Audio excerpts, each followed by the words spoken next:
ဒီကျွန်တော်အောက်မှာစီးတွေကတ်ထားလာအောက်မှာအနီရောင်တို့အဝါရောင်တို့ရှိနေတတ်တယ်ကွာ China Rafa တွေကအဲ့လိုမျိုးရှိတတ်တယ်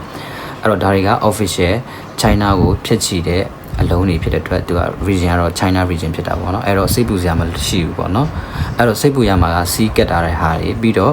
ကျွန်တော်နောက်တစ်ခုသိနိုင်တာကကြတော့ဆင်းပင်နယ်ပေါ့နော်ဒီ century ပေါ့ဒီ century မှာကျွန်တော်ကနေလေးတွေရေးရတာရှိတယ်ဒီဘက်မှာရှာမလို့ဒီဘက်မှာလာရှာပေါ့နော်အဲ့လိုမျိုးရှိအဲ့ဒါအဲ့ကနေနဲ့ကျွန်တော်တို့ဘာနဲ့ပြန်တိုက်ဆက်ရမလဲဆိုဒီမှာရှိတဲ့ IMI Okay ဒီဗီဒီယိုမှာတော့ကျွန်တော်တို့ဒီဝဲသူတွေပေါ့နော်တချို့တွေကြာစိတ်ပူနေကြတယ်ဒီ region ကိုရွေးပြီးတော့စိတ်ပူနေကြတာပေါ့နော်အဲ့ဒါနဲ့ပတ်သက်ကျွန်တော်မျှဝေပေးချင်ပါတယ်ဒီကကျွန်တော် general ကိုသွားမယ်ဗျာစစ်မယ်ဒီဖုန်းကဘာ region လဲပေါ့နော်ဒါဆိုရင်ဒီမှာ CH ဒီမှာကျ ZPA ပေါ့နော်ကျွန်တော်မြန်မာနိုင်ငံဝင်များတဲ့လုံအောင် ZPA CH လည်းရောင်းကြပါတယ်အဲ့တော့ကျွန်တော်တို့ CH ဆိုရင် China တချို့ကြတော့မကြိုက်ကြဘူး China ဆိုပြီးတော့မကြိုက်ကြဘူးကဲနဲ့ကြတော့တချို့ဆိုင်တွေတော့ဟိုဈေးတောင်ပုံများသေးတယ်ဘာလို့ဆိုရင် तू ကနှစ်ကတ်ထူလို့ရတာ physical dual sim ပေါ့နော်ဒါလည်း dual sim ပါပဲဒါပေမဲ့ one sim e sim ပေါ့နော်e sim ကကျကျွန်တော်တို့ဒီဟို online ကတ်ထိုးကြမလို့ပဲနဲ့ဒီကျွန်တော် scan ဖတ်ပြီးတော့တုံးတာပေါ့ဒါလည်းအရင်တော့ရှင်းပြစရာမလိုပါတချို့ကသိပြီးသားပါအဲ့တော့ one sim e sim ဒါကတော့ dual physical dual sim ပေါ့နော်နှစ်ကတ်ထိုးလို့ရတယ်ဒီမှာပြောပြချင်တာမတိသေးတဲ့လူတွေတော့ပေါ့နော်ကျွန်တော်တို့ iPhone မှာ single နှစ်ကတ်ထိုးသုံးချင်တယ်ဆိုရင်တော့ CHA ရဲ့ ZAA ရဲ့နောက်တစ်မျိုးရှိတယ်နောက်တစ်မျိုးကျတော့ကျွန်တော်အတိအကျမသိဘူးအဲ့သုံးနိုင်ငံကိုကျွန်တော်ရွေးရပါမယ်တကယ်လို့ eSIM ကကိုကသုံးလို့အဆင်ပြေနေတာပဲကျွန်တော်တို့ဒီ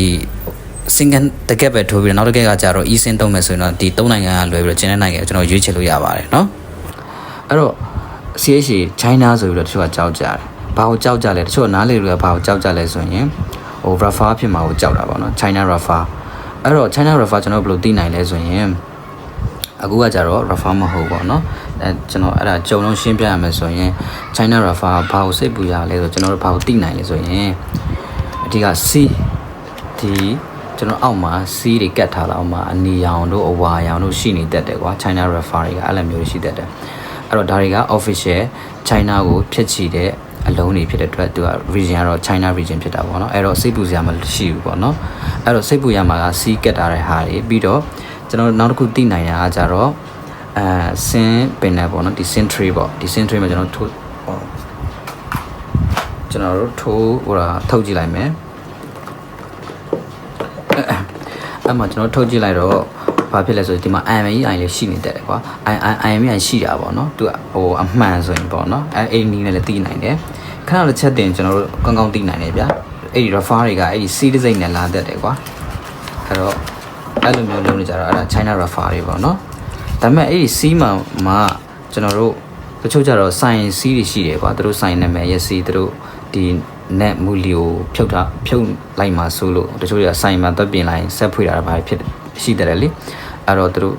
အဲ့လိုမျိုးဖြစ်မှာဆိုလို့စီးကတ်ထားတာမျိုးရှိအဲ့ဒါじゃဆိုင်စီးပေါ့နော်အဲ့ဆိုင်စီးကကြတော့ဒါကတော့ဆိုင်ပုံမူတည်ပြီးတော့ယုံကြီးနဲ့တော့ကိုဝယ်လို့ရတာပေါ့နော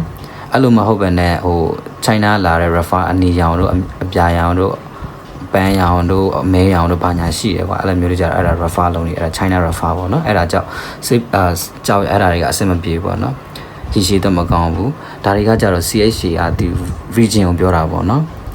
China လို့ပြောနေတဲ့အခါမှာကျွန်တော်တို့တခုသိထားရမှာကဒီ Apple company ကိုယ်တိုင်ကသူတို့က China မှာဟိုပဲသူတို့ assemble လုပ်တာပေါ့နော်ထုတ်လုပ်တက်စင်တာပေါ့ဘာလို့လဲဆိုရင်သူတို့ကဒီတရုတ်မှာထုတ်လုပ်တက်စင်မယ်ဆိုရင်အခွန်စရိတ်တွေတက်တာတယ်ဟိုဈေးစကားတွေတက်တာပေါ့နော်ဒါကြောင့်လည်းသူတို့ကတရုတ်မှာပဲထုတ်လုပ်တက်စင်ပါတယ်အဲ့တော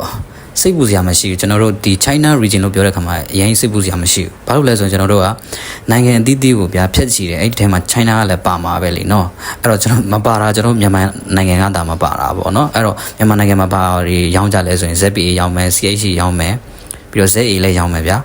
ကျန်တဲ့ဟာတွေကြတော့နိုင်ငံခြားမှာတဲ့အလုံးတွေပေါ့နော်နိုင်ငံခြားကနေမှာပြီးတော့ဒီကိုရောက်လာတယ်အဲ့လိုမျိုးပေါ့ GA တို့ KH အဲ့လိုမျိုးရှိတာဒါအဲ့လောက်ကြီးကျွန်တော်မပြောပြတော့အဲ့တော့ပြောချင်တာတရုတ်လို့ပြောတဲ့ခါမှာကျွန်တော်ကတွေးပူနေကြတာစိတ်ပူနေကြတာတရုတ်ဆိုမကောင်းဘူးဘာညာဘဲကလာမဟုတ်ဘူးတကယ်တမ်းကျရင်တရုတ်မှာတကယ်တမ်းတုံးတဲ့ဟာတွေကတကယ်ကိုကောင်းတယ်မကောင်းတာသူတို့ရဲ့လုံးဝဟိုဘယ်လိုမျိုး dark market ပေါ့နော်အဲ့လိုမျိုးဟိုပြီးစလဲလုပ်နေတဲ့ဒီဈေးကွက်တစ်ခုရှိတယ်အဲ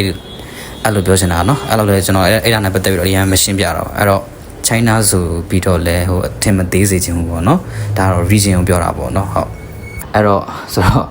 နောက်ကျွန်တော်အခုပြမယ်ဟာက century ပေါ့နော်ဒီ century မှာကျွန်တော် IMEI ရှိရဗျာထုတ်လိုက်ရင်ဒီမှာဒီဘက် channel မှာပေါ့နော်ဒီဘက် channel မှာကျွန်တော်တို့ဒီဘက်ဒီမှာဒီဖုန်းရဲ့ကင်မရာမှာတော့မမြင်ရအောင်ကျွန်တော်ဒီနားမှာသူအမှကနန်းလေးတွေရေးထားတာရှိတယ်ဒီဘက်မှာရှာမလို့ဒီဘက်မှာလာရှာပေါ့နော်အဲ့လိုမျိုးရှိအဲ့ဒါအဲ့ဒီကနန်းနဲ့ကျွန်တော်တို့ဘာနဲ့ပြန်တိုက်ဆက်ရမလဲဆိုဒီမှာရှိတဲ့ IMEI ဒီမှာကျတော့ဘာနဲ့စုံလဲခဏကြာကြည့်လိုက်မယ်ကိုရှိတဲ့ဆိုတော့ဒီထဲမှာကိုရှိတဲ့ဒီမှာလည်းကိုရှိတဲ့ဒါသူ့ရဲ့ century အမှန် body အမှန်ပေါ့နော်အဲ့ဒါကျွန်တော်သိနိုင်တယ်အဲ့လိုမျိုးပေါ့ channel refer ကြတော့ body မမှန်တာတွေ century မမှန်တာတွေအဲ့လိုမျိုးသူတို့ပြန်လုံးပြီးတော့ပြန်လောက်ထားတာပေါ့နော်အဲ့ဒီ refer ကဘာပြောချင်လဲဆိုကျွန်တော်ပြန်ပြင်ထားတဲ့အလုံးတွေပေါ့ China တွေသူတို့ဘယ်လိုလုပ်လဲ China ရဲ့ထုံးစံပေါ့နော်ဟိုပြက်ဒီပြက်တဲ့ဟာတွေပြက်တဲ့ဟာကောင်းတဲ့စိတ်ပိုင်းတွေထုတ်ပြီးတော့တစ်လုံးတည်းပြန်ဆုပ်ပြီးတော့ပြန်ပြင်ပြီးတော့ဖြစ်လာတဲ့ဟိုအကောင့်တစ်လုံးပေါ့နော်အဲ့ဒါကြောင့် refer ပေါ့အဲ့တော့ပြောချင်တာဆိုတော့ channel refer တွေကတော့ဟိုရေရှည်တော့အဆင်မပြေပေါ့နော်အဲ့ဒါရှိမယ်ဆိုတော့အဲ့တော့ကိုကိုပြပြလေးသိအောင်ပေါ့နော်ဒါကတော့ region သူက region လို့ပြောတဲ့အခါမှာဟိုကျွန်တော်တို့ဒီနိုင်ငံအလိုက်ပေါ့နော်ဖြည့်ချီပေးတယ်အဲ့မှာ China လည်းရှိမယ်ကိုရီးယားလည်းရှိမယ်ဂျပန်လည်းရှိမယ်အမေရိကလည်းရှိမယ်ဒီကျွန်တော်တို့စင်ကာပူလည်းရှိမယ်အမျိုးမျိုးပေါ့နော်အဲ့လိုရှိတတ်တယ်ဆိုတော့အဲ့ region လိုက်꿰တာကိုတော့ကျွန်တော်တို့အရင်တော့စိတ်ပူစရာမရှိဘူးအဓိကသတိထားမှာကျွန်တော် C နဲ့ဒီ century ကိုထုတ်ကြည့်ပြီးတော့ကျွန်တော်တို့ offline ဖြစ်မဖြစ်ပေါ့နော်ကျွန်တော် true tone တွေစစ်မယ်မှန်တွေစစ်မယ် face ID ရမရmessage ပါမပါ face issue တွေဖြစ်မဖြစ်အဲ့လိုမျိုးပေါ့နော်အကောင်လုံး offline ဖြစ်တယ်ဒီ C ဒီပါမရှိဆိုဒါကတော့စိတ်ပူစရာမရှိဘူးเนาะအဲ့ဒါလေးရှိမယ်ဆိုတော့ဒီအဲ့ဒါလေးခုကိုကိုပြပြလေးသိစေချင်တာပေါ့နော်စိတ်ပူနေကြမှာဆိုလို့တချို့ကြတော့ပိုတော့ကြိုက်တည်တယ်ဗျာ CH ကိုဘာလို့ဆိုနှစ်ကတ်ထိုးလို့ရတယ်တချို့ကြ eSIM မသုံးချင်ကြအောင်အဲ့ဒါလေးရှိမှာเนาะဆိုတော့ဒီကောင်ဒါကြစက်ပြေပေါ့နော်တချို့ကြကျွန်တော်မြန်မာနိုင်ငံအဝင်များတဲ့စက်ပြေဆိုတချို့ကြကြိုက်ကြတာပေါ့နော်အဲ့လိုမျိုးစက်ပြေထားတော့မြန်မာနိုင်ငံဝင်တဲ့အလုံးဆိုတော့ဒါတွေကလည်းမဝင်တာမဟုတ်ဘူး official ပါပဲအကုန်လုံးတူပါပဲဒါပေမဲ့အဲ့လိုမျိုးနိုင်ငံခြားမှာဂျပန်ကနေလာမှားတယ်လို့ဆိုဂျပန်ကနေဟိုဘယ်လိုပြောမလဲဂျပန်ကနေမှာရောက်လာဂျပန်နိုင်ငံကနေရောက်လာတယ်လို့ဒီမှာအသုံးလိုက်တော့Japan region ပေါ့နော် JA အဲ့လိုမျိုးတွေပေါ့ရှိတယ်အဲ့လိုမျိုးအတီးတီးပေါ့နော်ကိုရီးယားဆိုလည်း KH တွေလာမယ် UAE ဆိုရင် AA တွေလာမယ်အဲ့လိုမျိုးအတီးတီးပေါ့အများကြီးရှိတယ်အဲ့တော့ region ကွဲတာကိုအရင်ကြီးစိတ်ပူစရာမရှိပါဘူးလို့တော့ပြောပြပေးချင်တာပေါ့နော်အဲ့ဒီအတွက်စိတ်မပူကြပါနဲ့လို့ iPhone မှာ region တွေဘာလို့မတူရတာလဲနိုင်ငံတွေဘာလို့ခွဲထားရတာလဲဆိုရင် policy မတူလို့ပါနိုင်ငံတနိုင်ငံနဲ့တနိုင်ငံမူဝါဒမတူတဲ့အခါမှာဥပမာပြောရမယ်ဆိုရင်ဂျပန်နဲ့ကိုရီးယားမှာဆိုရင် silent vibrate ကလုတ်ပိတ်ထိုင်တော့မှကင်မရာအတန်းမပိတ်ပါဘူးဘာလို့လဲဆိုရင်တပားသူရဲ့ privacy ကိုမသိပဲနံပါတ်တန်းတင်တာမျိုးတွေလုပ်ခွင့်မရှိပါဘူးဒါကြောင့်လဲသူတို့ရဲ့ဂျပန်အလုံးကိုရီးယားလုံးဆိုရင်ကင်မရာအတန်းကိုပိတ်လို့မရဘူးပေါ့နော်အဲ့လိုမျိုးလေးဒါ Apple ကတော့ဒီနိုင်ငံလိုက် policy ကိုလိုက်နာပြီးတော့ပိတ်တဲ့အချက်တွေကိုပိတ်ပြီးတော့